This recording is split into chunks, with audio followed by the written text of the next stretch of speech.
Hello বন্ধুরা, good morning. আজকের ভিডিওতে আমি তোমাদের সঙ্গে রবার গাছ নিয়ে আলোচনা করব।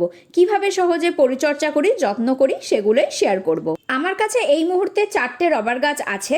3 রকমের ভ্যারাইটি আর একই ভ্যারাইটির 2টো গাছ আছে। যেটা কালচে সবুজ রঙের পাতা দেখছো, ওই ভ্যারাইটিটা করা সবচেয়ে সহজ। তাই যারা রবার গাছ কালেক্ট করা শুরু করছো, ওই ভ্যারাইটিটা দিয়ে শুরু করো। আরও বেশ কিছু ভ্যারাইটির এই গাছ পাওয়া যায়, আমি এখনও নার্সারিতে খুঁজে পাইনি, খুঁজে পেলে কালেক্ট করে নেব। ভ্যারিগেটেড গাছগুলো একটু দুর্বল প্রকৃতির হয়, খুব সহজেই পোকা বা ফাঙ্গাস লাগার চান্স থাকে। সেই তুলনায় একদম যে নর্মাল ভ্যারাইটিগুলো, সেগুলো কিন্তু অনেক শক্তপোক্ত হয় আর রোগ প্রতিরোধ করার ক্ষমতাও ওগুলোর মধ্যে খুব বেশি থাকে। এই গাছের প্রথম সমস্যা হলো খুব তাড়াতাড়ি পাতাগুলোর ওপর ধুলো জমে যায়। রেগুলার জল স্প্রে করে ধুলেও জলের দাগ থেকে যেতে পারে। আমি মোটামুটি 1 সপ্তাহ পরপর পাতাগুলো মুছে পরিষ্কার করি, কিন্তু 3-4 দিন পরপর করলে যেন বেশি ভালো হয়। পরিষ্কার থাকে, দেখতে ভালো লাগে, কিন্তু সত্যি বলতে এত ঘন ঘন পরিষ্কার করার সময় থাকে না। তাই চেষ্টা করি সপ্তাহে একবার অন্তত অবশ্যই পরিষ্কার করে নেওয়ার। যে কোনো ধরনের নরম কাপড় নিয়ে নিই, তারপর সেটাকে ভিজিয়ে নিয়ে পাতাগুলোর ওপর নিচ ভালো করে মুছে দিই। এর ফলে কি হয়, পোকামাকড় থাকলেও সেগুলো ভালোভাবে পরিষ্কার হয়ে যায়। অনেক সময় এই গাছে আমি মিলিবাগ হতে দেখেছি। পাতার তলায় বিশেষ করে বেশ কিছু মিলিবাগ কিন্তু আটকে থাকে।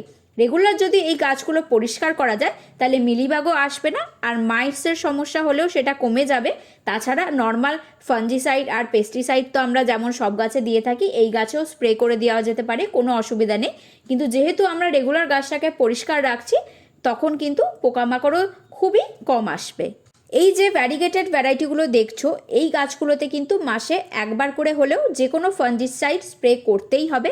নর্মাল যে ব্ল্যাকিশ ভ্যারাইটিটা, যেটা বার্গেন্ডি ভ্যারাইটি বলে, সেটাই আমি না দিয়েও দেখেছি, খুব একটা সমস্যা হয় না, সারভাইভ করে যায়, খুবই হার্ডি। কিন্তু এইরকম গাছ আমার আগেও একটা ছিল, একটু ইগনোর করেছিলাম, ঠিকমতো যত্ন করা হয়নি, ফাঙ্গাস লেগে কিন্তু গাছটা মারাও গেছিলো। তাই রেগুলার এই ভ্যারাইটিগুলোতে ফাঞ্জিসাইড দিতেই হবে। এই যে পাতাগুলো পুড়ে যাচ্ছে, খয়েরি হয়ে যাচ্ছে, এই সমস্যা কিন্তু অনেকগুলো কারণের জন্য হতে পারে। প্রচণ্ড গরমের ডাইরেক্ট রোদ অনেকক্ষণ পড়লে পাতা পুড়ে যেতে পারে। আন্ডার ওয়াটারিং, ওভার ওয়াটারিংয়ের জন্যও এই সমস্যাটা হতে পারে, বা ফাঙ্গাস লাগলেও এরকম প্রবলেম হতে পারে। তাই তোমার গাছটায় কী প্রবলেম হচ্ছে সেটা কিন্তু নিজেকেই ফিগার আউট করতে হবে। এই গাছটা আমি নার্সারি থেকে যখন এনেছিলাম, তখন নিচের দিকের পাতাগুলো এরকমই হয়েছিল। আমি বাড়িতে এনে ঠিকভাবে রেখে যত্ন করার পর ওপরে নতুন যে কটা পাতা হয়েছে, একটা পাতাতেও কিন্তু এই সমস্যা হয়নি। নার্সারিতে কোনো কারণে যত্নের অভাব হয়েছিল, সেই জন্য এই প্রবলেমগুলো এই পাতাগুলোই হয়েছে। এই গাছগুলো আমার ব্যালকনিতে আছে, পেছনে পুরো দেয়াল তোমরা দেখতেই পাচ্ছ। সেই কারণে গাছগুলো আলোর দিকে কিন্তু মাঝে মাঝে বেঁকে যায়। তাই জন্য টবগুলো মাঝে মাঝে ঘুরিয়ে রাখলে আবার গাছটা এদিক ওদিক করে সোজা পজিশনে এসে যায়। বা তোমরা কোনো লাঠির সাহায্যেও গাছটাকে বেঁধে সোজা রাখতে পারো, বা ভালো আলোযুক্ত জায়গায় রাখলেও গাছটা যদি সারাদিন ভালো আলো পায় তাহলেও সোজাই থাকবে। কিন্তু আমার যেহেতু উপায় নেই, ছাদে প্রচণ্ড গরম, ব্যালকনিতেই রাখতে হবে, সেই জন্য এখানেই রাখি আর মাঝে মাঝে টবগুলো ঘুরিয়ে ঘুরিয়ে দিই। এই গাছে কিন্তু আমি রোজ জল দিই না, মাটি দেখেই তোমরা বুঝতে পারছো একদম শুকিয়ে গেছে। যখন এরকম পজিশনে মাটিটা এসে যায়, তখনই আমি টব ভর্তি করে জল দিয়ে দিই। কিছুদিন পরপরই তোমরা বুঝতে পারবে যে গাছটার কখন জলের দরকার হচ্ছে। পাতাগুলো যখন একটু ঝুঁকে যাবে আর একটু নরম নরম হয়ে যাবে, তখনই গাছগুলোকে ভালো করে জল দিয়ে দিতে হবে।